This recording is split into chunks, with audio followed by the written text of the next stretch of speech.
Examination सितंबर 2025 के geography के बिल्कुल ओरिजिनल क्वेश्चन पेपर को देखेंगे जो 500% ओरिजिनल है, ठीक है। और इसमें हम लोग केवल ऑब्जेक्टिव का आंसर देखने वाले हैं, जिसमें आपको 1 से 70 तक ऑब्जेक्टिव मिला हुआ है और 40 प्रश्नों का उत्तर देना है।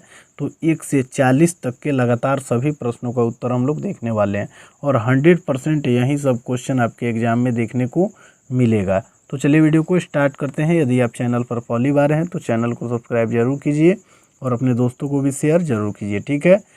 चलिए पहले क्वेश्चन नंबर 1 में आया हुआ है कि निम्न में से कौन प्रतिकर्ष कारक नहीं है। तो इसका सही उत्तर हो जाएगा ऑप्शन नंबर सी, उर्वर भूमि, ठीक है।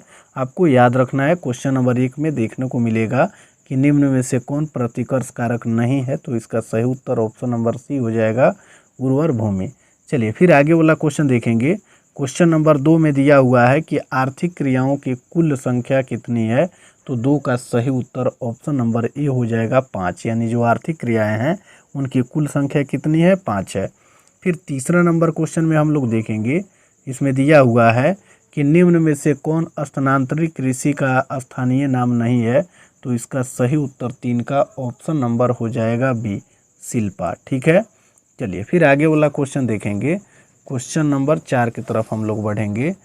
चौथा नंबर क्वेश्चन में दिया हुआ है, चौथा नंबर क्वेश्चन में निम्न देशों में से कौन नारियल उत्पादन के लिए प्रसिद्ध नहीं है।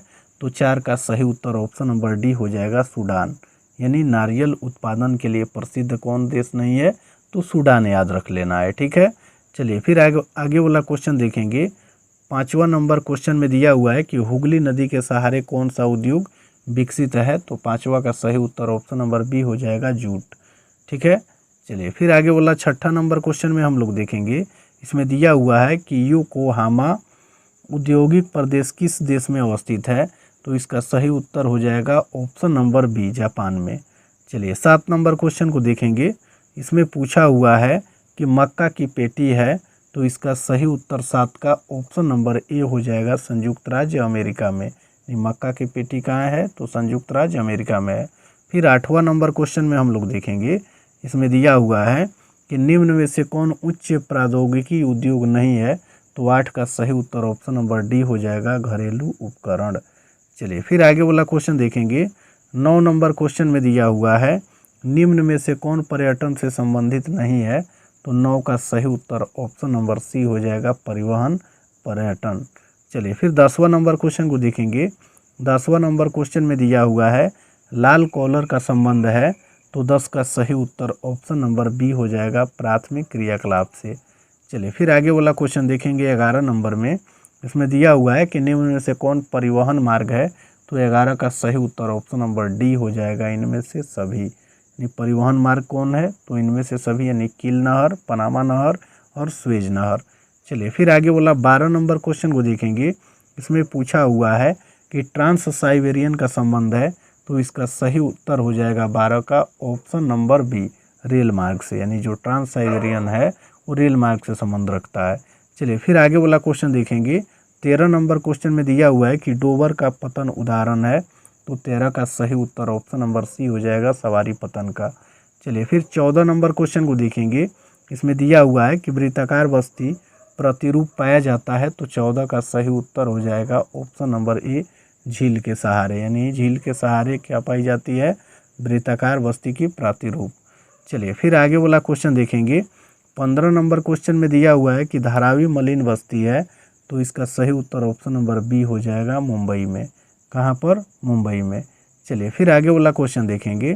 16 नंबर क्वेश्चन में दिया हुआ है कि निम्न में से कौन जुड़वा नगर है। तो 16 का सही उत्तर हो जाएगा option number C, Hyderabad, Secunderabad.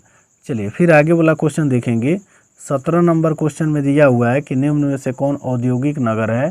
तो 17 का सही उत्तर हो जाएगा ऑप्शन नंबर सी, जमशेदपुर। चलिए फिर आगे वाला क्वेश्चन देखेंगे। 18 नंबर क्वेश्चन में दिया हुआ है कि भारत में जनगणना का महान विभाजक वर्ष है। तो 18 का सही उत्तर ऑप्शन नंबर ए हो जाएगा, 1921 में। चलिए फिर 19 नंबर क्वेश्चन को देखेंगे। इसमें दिया हुआ है कि मिलियन सिटी की आबादी कितनी होती है। तो इसका सही उत्तर हो जाएगा ऑप्शन नंबर सी, 10 लाख से अधिक। चलिए फिर आगे वाला क्वेश्चन देखेंगे 20 नंबर में। इसमें दिया हुआ है कि पटना है तो इसका सही उत्तर हो जाएगा राजधानी नगर। ऑप्शन नंबर सी इसका सही उत्तर हो जाएगा। चलिए फिर 21 नंबर क्वेश्चन को देखेंगे। इसमें दिया हुआ है कि तमिल भाषा संबंधित है, तो इसका सही उत्तर 21 का हो जाएगा ऑप्शन नंबर ए तमिलनाडु से, यानी तमिल भाषा किससे संबंधित है, तो तमिलनाडु से है। चलिए फिर आगे वाला 22 नंबर क्वेश्चन को देखेंगे। इसमें पूछा हुआ है कि भारत में सबसे विरल जनसंख्या वाला राज्य कौन है, तो 22 का सही उत्तर ऑप्शन नंबर बी हो जाएगा अरुणाचल प्रदेश। 23 नंबर क्वेश्चन को देखेंगे। इसमें पूछा हुआ है कि 2011 की जनगणना के अनुसार भारत का लिंगानुपात है, तो 23 का सही उत्तर ऑप्शन नंबर बी हो जाएगा 943। चलिए फिर 24 नंबर क्वेश्चन को देखेंगे। इसमें दिया हुआ है कि निम्न में से कौन आर्थिक विकास का सूचक नहीं है, तो 24 का सही उत्तर ऑप्शन नंबर डी हो जाएगा साक्षरता। चलिए फिर 25 नंबर क्वेश्चन को देखेंगे। इसमें दिया हुआ है कि निम्न में से कौन खनन नगर नहीं है, तो 25 का सही उत्तर ऑप्शन नंबर डी हो जाएगा मथुरा। मथुरा जो है वो खनन नगर नहीं है। चलिए फिर नंबर क्वेश्चन में है कि निम्न नगरों में कौन समुद्र तट पर स्थित है, तो इसका सही उत्तर हो जाएगा option number C Mumbai. Mumbai जो है वो समुद्र तट पर स्थित नगर है। चलिए फिर आगे वाला क्वेश्चन देखेंगे। क्वेश्चन नंबर 27 में दिया हुआ है सिंगरौली शहर संबंधित है, तो इसका सही उत्तर हो जाएगा ऑप्शन नंबर ए खनन से। चलिए फिर 28 नंबर क्वेश्चन को देखेंगे। इसमें दिया हुआ है कि निम्न में से कौन उत्तर भारत का नगर है, तो 28 का सही उत्तर ऑप्शन नंबर सी हो जाएगा धनबाद। चलिए फिर आगे वाला क्वेश्चन देखेंगे 29 नंबर में। इसमें दिया हुआ है कि लखनऊ किस नदी के किनारे अवस्थित है, तो 29 का सही उत्तर ऑप्शन नंबर सी हो जाएगा गोमती। चलिए फिर आगे वाला 30 नंबर क्वेश्चन को देखेंगे। 30 नंबर क्वेश्चन में दिया हुआ है सड़क के सहारे किस प्रतिरूप की वस्तु मिलती है, तो इसका सही उत्तर हो जाएगा 30 का ऑप्शन नंबर बी रैखिक। चलिए फिर आगे वाला 31 नंबर क्वेश्चन को देखेंगे। इसमें पूछा हुआ है कि निम्न में से कौन औद्योगिक नगर नहीं है, तो 31 का सही उत्तर ऑप्शन नंबर बी हो जाएगा इटारसी। चलिए फिर 32 नंबर क्वेश्चन को देखेंगे। इसमें दिया हुआ है कि निम्न में से किसका हरित क्रांति में उपयोग नहीं किया गया, तो 32 का सही उत्तर हो जाएगा ऑप्शन नंबर ए परंपरागत तकनीक। चलिए फिर 33 नंबर क्वेश्चन को देखेंगे। इसमें दिया हुआ है कि निम्न राज्यों में से कौन कहवा उत्पादक है, तो 33 का सही उत्तर ऑप्शन नंबर सी हो जाएगा तमिलनाडु। चलिए फिर 34 नंबर क्वेश्चन को देखेंगे। इसमें दिया हुआ है कि निम्न में से कौन कपास उत्पादक राज्य है, तो 34 का सही उत्तर ऑप्शन नंबर डी हो जाएगा महाराष्ट्र। चलिए फिर 35 नंबर क्वेश्चन को देखेंगे। निम्न में से कौन चाय उत्पादक राज्य नहीं है, तो 35 का सही उत्तर हो जाएगा ऑप्शन नंबर बी तमिलनाडु। कि पूर्वी भारत की नदी है, तो 36 का सही उत्तर ऑप्शन नंबर डी हो जाएगा महानदी। 37 नंबर क्वेश्चन को देखेंगे। 37 नंबर क्वेश्चन में दिया हुआ है कि निम्न में से कौन अभ्रक उत्पादन से संबंधित है, तो 37 का सही उत्तर हो जाएगा ऑप्शन नंबर ए कोडरमा। फिर 38 नंबर क्वेश्चन को देखेंगे। इसमें दिया हुआ है कि वैलाडीला लौह अयस्क उत्पादक क्षेत्र है, तो 38 का सही उत्तर ऑप्शन नंबर बी हो जाएगा छत्तीसगढ़ में। फिर 39 नंबर क्वेश्चन को देखेंगे। इसमें दिया हुआ है कि कलोल तेल उत्पादक क्षेत्र है, तो इसका सही उत्तर हो जाएगा ऑप्शन नंबर ए गुजरात में। और 40 नंबर क्वेश्चन में देखेंगे। इसमें दिया हुआ है कि निम्न में से कौन कोटा के समीप है, तो 40 का सही उत्तर हो जाएगा ऑप्शन नंबर सी रावत भट्टा। सबसे पहले खंड बी में सेक्शन बी में लघु उत्तरीय प्रश्नों को देखेंगे। आपको 1 से 20 तक लघु उत्तरीय क्वेश्चन देखने को मिलेगा, जिनमें से 10 ही प्रश्नों का उत्तर देना है और प्रत्येक प्रश्न 2 अंक के लिए रहेगा। ठीक है, यानी 20 अंक का ये 10 क्वेश्चन है।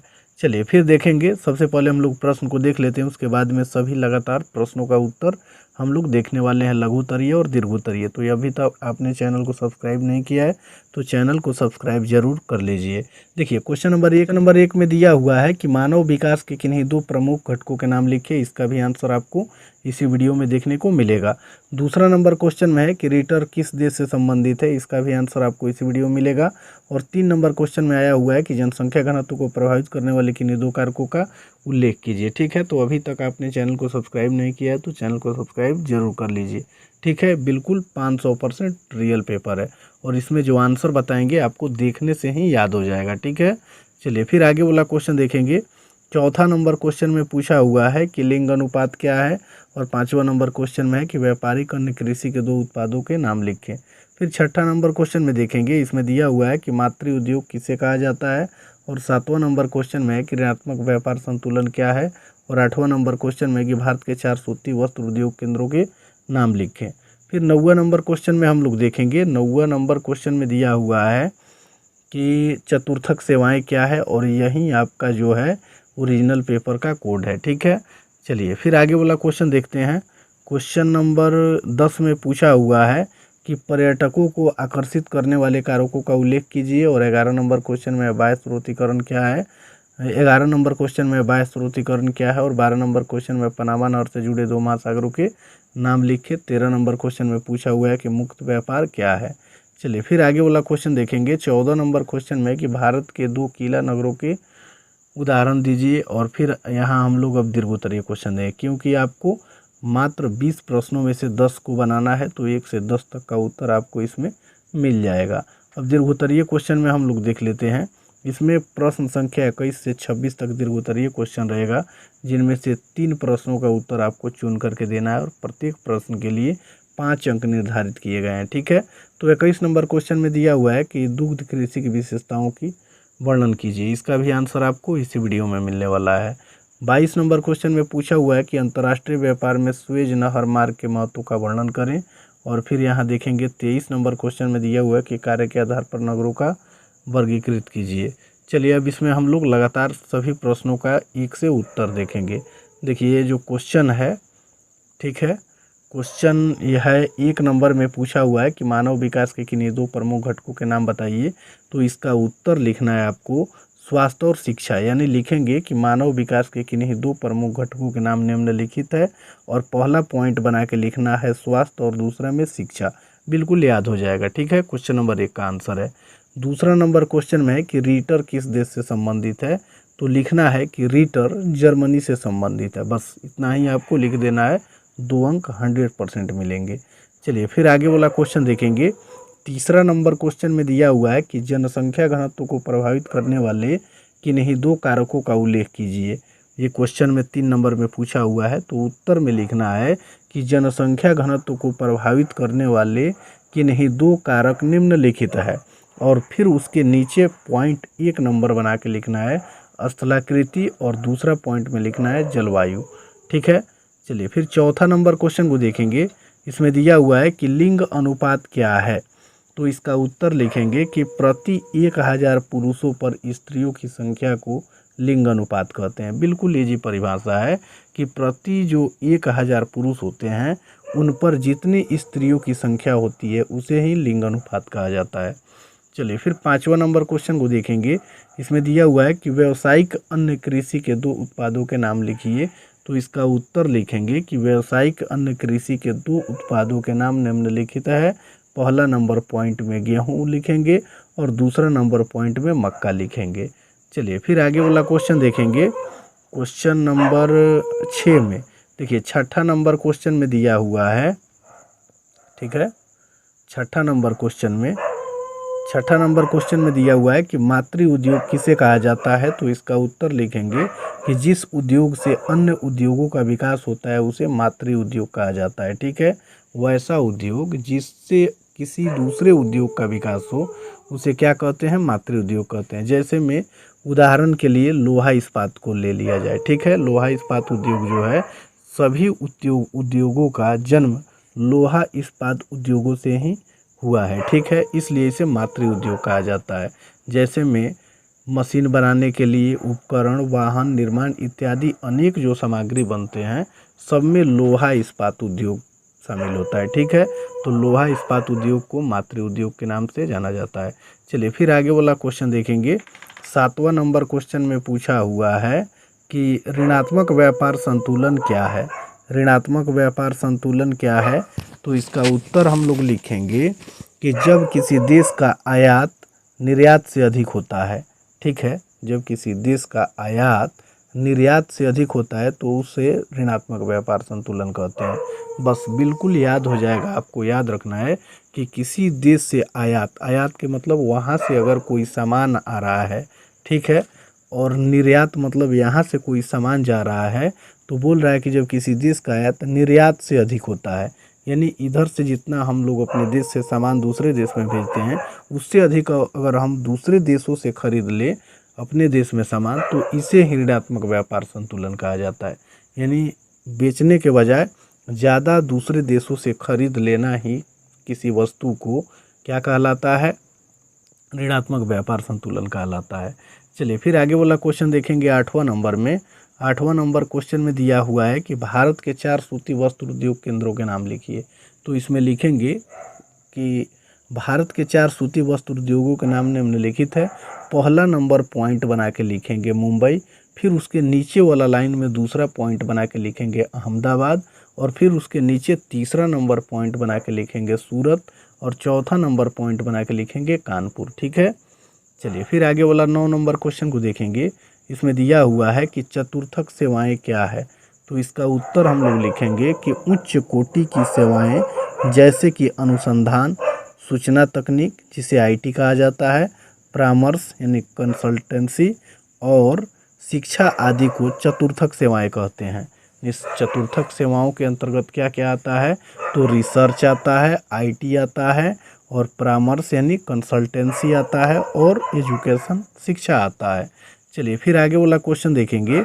क्वेश्चन नंबर 10 में दिया हुआ है, ठीक है, कि पर्यटकों को आकर्षित करने वाले कारकों का उल्लेख करें। तो पहला नंबर पॉइंट में हम लोग लिखेंगे, उत्तर में पहले इसको लिख लेंगे कि पर्यटकों को आकर्षित करने वाले कारक निम्नलिखित हैं, और पहला नंबर पॉइंट में बना के लिखना है प्राकृतिक सौंदर्य, यानी पर्वत, समुद्र तट, झीलें, झरने, वनस्पति, ये जो भी हैं प्राकृतिक सौंदर्य, ये सभी पर्यटकों को अपनी ओर आकर्षित करते हैं। ठीक है, जितने लोग जाते हैं कहीं घूमने के लिए, घूमना ही एक पर्यटक कहलाता है।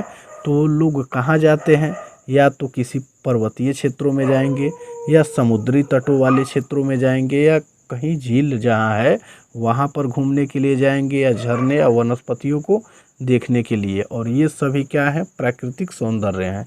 ठीक है, यानी पर्यटकों को अपनी ओर खींचने, आकर्षित करने वाला जो पहला कारक है उसमें क्या लिखेंगे, प्राकृतिक सौंदर्य।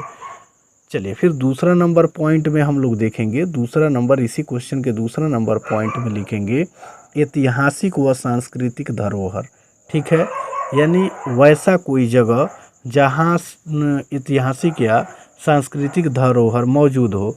जैसे में दिल्ली का जो लाल किला है, ठीक है, कोई ऐसा मंदिर हो जहाँ लोग देखने के लिए अधिक मात्रा में जाते हों, या कोई स्मारक हो गया, या संग्रहालय हो गया। ठीक है, इस प्रकार के जो भी किले, मंदिर, संग्रहालय, स्मारक होते हैं, ये सभी क्या होते हैं, पर्यटकों को अपनी ओर आकर्षित करते हैं। लोग वहाँ बड़ी संख्या में उन चीज़ों को देखने के लिए जाते हैं। ठीक है, चलिए फिर तीसरा नंबर पॉइंट में हम लोग देखेंगे। तीसरा नंबर पॉइंट में दिया हुआ है धार्मिक महत्व, यानी तीर्थ स्थल, पूजा अर्चना के स्थान।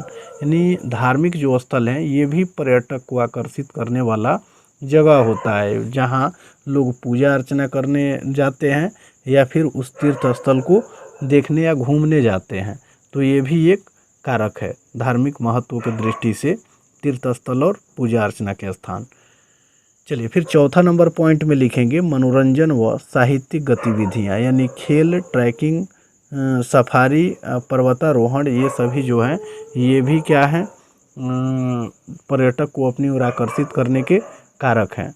और फिर पांचवा नंबर पॉइंट में हम लोग लिख लेंगे सुविधाएं, यानी पर्यटक को आकर्षित करने के लिए यातायात की अच्छी सुविधा होनी चाहिए, रहने के लिए आवास होना चाहिए अच्छा, और सुरक्षा एवं संचार की अच्छी व्यवस्था होनी चाहिए। ठीक है, तो सुविधाएं अगर इन सभी स्थानों पर किसी भी पर्यटक को मिल जाए, आने जाने की, रहने की, या सुरक्षा और बात करने की, संचार एक जगह से दूसरी जगह मतलब बात विचार को आदान प्रदान करने की अच्छी व्यवस्था मिल जाए, तो ये सभी कारक जो हैं पांचों है कि दुग्ध कृषि की विशेषताओं को लिखें। ठीक है, तो उत्तर में हम लोग लिखेंगे कि दुग्ध कृषि की विशेषताएं निम्नलिखित है। पहला नंबर पॉइंट बना के लिखेंगे यह शहरी और औद्योगिक क्षेत्रों के आसपास अधिक विकसित होती है। ठीक है, यानी जो दुग्ध कृषि विशेषताएं होती है यह शहरी और औद्योगिक क्षेत्रों के आसपास अत्यधिक विकसित होती है। चलिए फिर दूसरा नंबर पॉइंट में लिखेंगे इसी क्वेश्चन में हम लोग, इसका मुख्य उद्देश्य दूध और दुग्ध उत्पादों की पूर्ति करना होता है। ठीक है, फिर तीसरा पॉइंट में लिखेंगे हम लोग इसमें अत्याधुनिक तकनीक, मशीनों और उच्च नस्ल की दुधारू पशुओं का प्रयोग किया जाता है। और चौथा नंबर पॉइंट में लिखेंगे दूध के साथ साथ मक्खन, पनीर, घी इत्यादि उत्पाद भी प्राप्त होते हैं। चलिए फिर आगे वाला पॉइंट में हम लोग लिखेंगे इसी क्वेश्चन में, यह अत्यधिक पूंजी व श्रम प्रधान कृषि है। ठीक है, और यही दुग्ध कृषि की मुख्य विशेषता है। अंत में हम लोग लिख देंगे। ठीक है, चलिए फिर आगे वाला क्वेश्चन देखेंगे। दीर्घोत्तरीय के दूसरा नंबर क्वेश्चन में दिया हुआ है, दीर्घोत्तरीय क्वेश्चन में क्वेश्चन नंबर 2 में दिया हुआ है कि अंतर्राष्ट्रीय व्यापार में स्वेज नहर मार्ग का वर्णन करें। तो इसका उत्तर लिखेंगे कि अंतर्राष्ट्रीय व्यापार में स्वेज नहर मार्ग का वर्णन निम्नलिखित है। ठीक है, और पहला नंबर पॉइंट बना के लिखेंगे स्थिति, यानी स्वेज नहर मिस्र में स्थित है। स्वेज नहर कहाँ स्थित है? मिस्र में स्थित है, जो भूमध्य सागर और लाल सागर को जोड़ती है। ये क्वेश्चन इतना इम्पोर्टेंट है जो आपको क्लास 12th में भी बहुत काम देने वाला है। ठीक है, इन सभी प्रश्नों को आप लोग देख लीजिए, बहुत ही इम्पोर्टेंट है। तो स्वेज नहर कहाँ स्थित है? मिस्र में, और यह भूमध्य सागर को लाल सागर से जोड़ती है। कौन? स्वेज नहर। ठीक है, चलिए फिर दूसरा नंबर पॉइंट में लिखेंगे इसकी लंबाई लगभग 160 किलोमीटर लंबी है और यह एक कृत्रिम नहर है। यानी कृत्रिम नहर कहने का मतलब कि यह मनुष्यों के द्वारा बनाया गया नहर है। ठीक है, चलिए फिर तीसरा नंबर पॉइंट में हम लोग देखेंगे महत्व। यह यूरोप और एशिया के बीच सबसे छोटा समुद्री मार्ग प्रदान करता है। यानी जो स्वेज नहर है वो यूरोप और एशिया के बीच का सबसे छोटा समुद्री मार्ग को प्रदान करता है। चलिए फिर आगे वाला क्वेश्चन देखेंगे। चौथा नंबर पॉइंट में, क्वेश्चन नहीं पॉइंट में, चौथा नंबर पॉइंट में लिखेंगे समय व दूरी की बचत। यानी स्वेज नहर के बन जाने के कारण समय और दूरी दोनों की बचत हुई। ठीक है, इसमें लिखेंगे केप ऑफ गुड होप मार्ग की तुलना में यह मार्ग हजारों किलोमीटर दूरी और समय की बचत करता है। चलिए फिर पांचवा पॉइंट में हम लोग लिखेंगे व्यापारिक उपयोगिता। यानी यूरोप, एशिया और अफ्रीका के देशों के बीच कच्चे माल, पेट्रोलियम और तैयार माल के आदान प्रदान में इसका विशेष महत्व है। ठीक है, चलिए फिर आगे वाला क्वेश्चन देखेंगे। इसमें दिया हुआ है कि इस प्रकार स्वेज नहर मार्ग अंतर्राष्ट्रीय व्यापार का प्रमुख जीवन रेखा है। तो क्वेश्चन नंबर दूसरा का ये आंसर था। ठीक है, चलिए फिर तीसरा नंबर क्वेश्चन जो दीर्घोत्तरीय टाइप क्वेश्चन है, इसका आंसर हम लोग देखेंगे कि कार्य के आधार पर नगरों का वर्गीकरण का वर्णन करें। क्वेश्चन में है तीसरा नंबर में, तो उत्तर लिखेंगे कि कार्य के आधार पर नगरों का वर्गीकरण नहीं, वर्णन। ठीक है, तो लिखेंगे कि नगरों को उनके प्रमुख कार्यों के आधार पर विभिन्न प्रकारों में बांटा जा सकता है। पॉइंट में लिखेंगे प्रशासनिक नगर में शासन व प्रशासन का कार्य, जैसे कि दिल्ली, लखनऊ। दूसरा नंबर पॉइंट में लिखेंगे औद्योगिक नगर, उद्योग व उत्पादन केंद्र, जैसे जमशेदपुर, कानपुर। फिर आगे इसमें हम लोग लिखेंगे तीसरा नंबर में व्यापारिक नगर, वाणिज्य व व्यापार के लिए प्रसिद्ध, जैसे कि मुंबई, कोलकाता। चौथा नंबर पॉइंट में लिखेंगे धार्मिक नगर, धार्मिक महत्व वाले स्थल, जैसे कि वाराणसी, हरिद्वार। और फिर पांचवा नंबर पॉइंट में लिखेंगे सांस्कृतिक व शैक्षणिक नगर, शिक्षा व संस्कृति के केंद्र, जैसे कि बनारस यानी वाराणसी और अलीगढ़। फिर छठा नंबर पॉइंट में लिखेंगे पर्यटन नगर, यानी प्राकृतिक और ऐतिहासिक कारणों से प्रसिद्ध, जैसे कि जयपुर, शिमला इत्यादि। और अंत में हम लोग लिखेंगे कि इस प्रकार नगरों का वर्गीकरण उनके मुख्य कार्यों के आधार पर किया जाता है।